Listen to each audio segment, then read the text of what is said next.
আসসালামু আলাইকুম, আমি ডাক্তার শাহিদ। আপনারা যারা স্বাস্থ্য ক্যাডারে সামনে স্পেশাল বিসিএস দিবেন, এই ভিডিওটি তাদের জন্য। 45, 46 এবং 48 এই তিনটি বিসিএস দেওয়ার অভিজ্ঞতার আলোকে স্পেশাল বিসিএস এর তিনটি অত্যন্ত গুরুত্বপূর্ণ বিষয়। নাম্বার 1, স্পেশাল বিসিএস এ কেন আপনি আপনার বেস্ট ইফোর্ট দিবেন।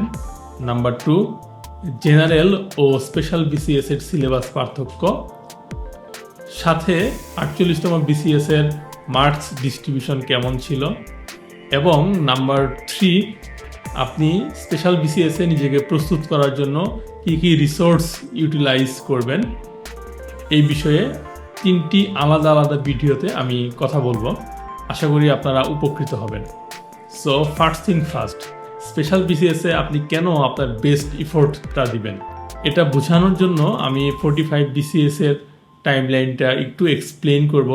তার আগে বলে নিতে চাই, জেনারেল বিসিএস এবং স্পেশাল বিসিএস এর মূল পার্থক্যটা হচ্ছে, স্পেশাল বিসিএস এ আপনি খুব অল্প সময়ে একজন ফার্স্ট ক্লাস গেজেটেড অফিসার হওয়ার সুযোগ লাভ করবেন। আমি 45 বিসিএস এর টাইমলাইনের দিকে যদি তাকাই, এই বিসিএস এর সার্কুলার হয়েছিল নভেম্বর 2022 সালে। প্রিলিমিনারি পরীক্ষা অনুষ্ঠিত হয় মে 2023 সালে। রিটেন পরীক্ষা অনুষ্ঠিত হয় জানুয়ারি 2024 সালে। এরপর রিটেনের রেজাল্ট, ভাইবা, সকল ক্যান্ডিডেটের ভাইবা নেওয়া এবং অন্যান্য ফর্মালিটিস শেষ করে ফাইনাল রেজাল্ট পাবলিশ হয় নভেম্বর 2025 সালে। তারিখটা খুব সম্ভবত ছিল 27 নভেম্বর। সো এই যে সার্কুলার প্রকাশ থেকে ফাইনাল রেজাল্ট পর্যন্ত 45তম বিসিএস এর জন্য টোটাল সময় ছিল 36 মাস, অর্থাৎ 3টা বছর। অনুরূপভাবে আমরা যদি 46 বিসিএস এর দিকে তাকাই, এখানেও সার্কুলার প্রকাশ থেকে ফাইনাল রেজাল্ট হওয়া পর্যন্ত সময় লেগেছিল 26 মাস, অর্থাৎ 2 বছরেরও বেশি সময়। এখানে কথা আছে, 45, 46 এই দুইটি বিসিএস এর কিন্তু এখনও কোনো গ্যাজেট প্রকাশিত হয়নি, অর্থাৎ এখানে যারা ক্যান্ডিডেট ফাইনালি রেকমেন্ডেড হয়েছে তারা এখনও ফার্স্ট ক্লাস গেজেটেড অফিসার হওয়ার অপেক্ষায় রয়েছে।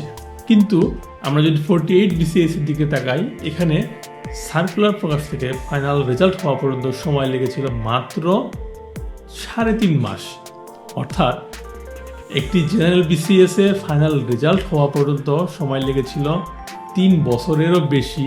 সেখানে 48 বিসিএস এর সার্কুলার থেকে ফাইনাল রেজাল্ট হওয়া পর্যন্ত সময় লেগেছে মাত্র 3.5 মাস। ফাইনাল রেজাল্ট হওয়ার পরে পুলিশ ভেরিফিকেশন, এইসব কিছু ফর্মালিটিস শেষ করে খুব অল্প সময়ের ভিতরেই 48 বিসিএস এর যারা রেকমেন্ডেড হয়েছিল তারা ফাইনালি গ্যাজেটেড হয়ে এখন বিভিন্ন সরকারি স্বাস্থ্য কমপ্লেক্সে, উপজেলা স্বাস্থ্য কমপ্লেক্সে কিন্তু সেবা দিয়ে যাচ্ছে ফার্স্ট ক্লাস গেজেটেড অফিসার হিসেবে। সো আপনি জেনারেল বিসিএস এর 2-3 বছরের লম্বা রেস, নাকি স্পেশাল বিসিএস এ খুব অল্প সময়ের ভিতরে গেজেটেড অফিসার হওয়ার সুযোগটা লুফে নেবেন, এই সিদ্ধান্ত আপনার। এই ভিডিও এই পর্যন্তই।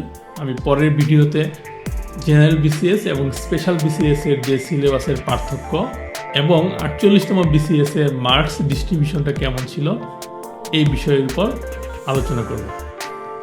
ধন্যবাদ সবাইকে।